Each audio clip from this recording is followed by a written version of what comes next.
তারা চায় তাদের মতো সবকিছু হতে। তাদের কি তাদের ম্যান্ডেট আছে?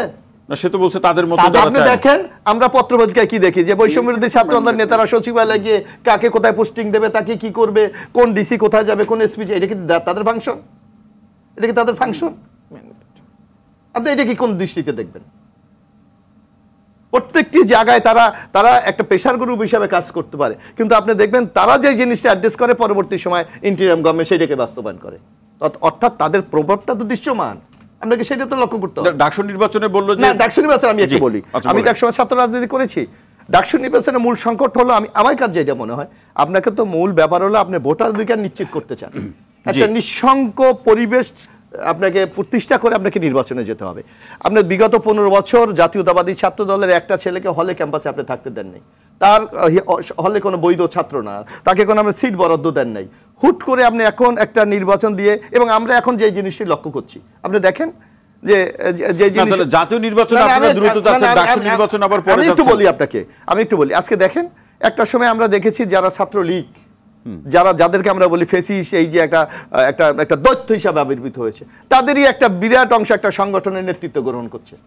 তাহলে তাদের বিরুদ্ধে বৈষম্যবিরোধী ছাত্র আন্দোলনের বক্তব্য কোথায়? আমরা তো দেখি না। যেই ছেলে ছাত্রলীগে বলেছে, প্রকাশ্যে ছাত্র শিবিরের এক নেতা বলেছে আমি 14 লক্ষ টাকা দিয়ে ছাত্রলীগের পোস্ট নিয়েছি, সে এখন ক্যাম্পাসে রাজনীতি করছে বৈষম্যবিরোধী ছাত্র আন্দোলন। তাইলে ওই নির্যাতনের সাথে কি তার সম্পৃক্ততা নাই?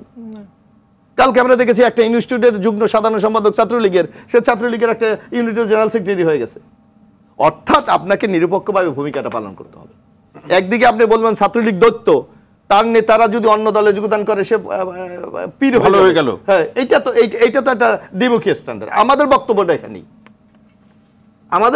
এখানেই যে আপনি যদি রোল প্লে করেন, আপনি ইকুয়াল রোলটা প্লে করেন, সেখানে আপনি কাউকে বলবেন ভালো, বরং আমি মনে করি যে জিনিসটি এখানে জিম বলার চেষ্টা করেছে যে জাতীয়তাবাদী ছাত্রদল আপনি বলছে বৃহত্তর সংগঠন, এখন পর্যন্ত এই 5 মাসে ক্যাম্পাসে জাতীয়তাবাদী ছাত্রদল দ্বারা এমন একটা ঘটনা সংঘটিত হয়েছে যেটি আপনি উল্লেখ করার মতো।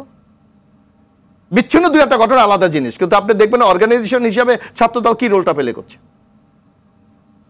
এখন আপনি রাতারাতি যদি মনে করেন যে কোনো ছাত্র সংগঠন পীর পয়গম্বর হয়ে যাবে, সেটা তো প্রত্যাশা করার কোনো কারণ নাই। এই কারণেই তো তারা আস্থা রাখতে পারছে না। আপনাকে রাখতে হবে। এত বড় গণঅভ্যুত্থানের পরও ভালো হবে না কেন? আমি একটা কথা বলি, জিমরা তারা একটা সেন্টিমেন্টের উপর ভিত্তি করে একটা সংগঠন গড়ে তুলেছে, বৈষম্যবিরোধী ছাত্র আন্দোলন। আর আমরা যেই দলটা করি আমাদের স্ট্রাকচারাল একটা দল, আইডিওলজির ভিত্তি করে আমাদের ইউনিটগুলি আছে, তাদেরকে ম্যানেজ করে একটা দলকে পরিচালিত করতে হয়। সেখানে একটা এই যে বিরাট কর্মযোগ্য, সেইটাকেও তো আপনাকে বিবেচনা রাখতে হবে। অসংখ্য ধন্যবাদ।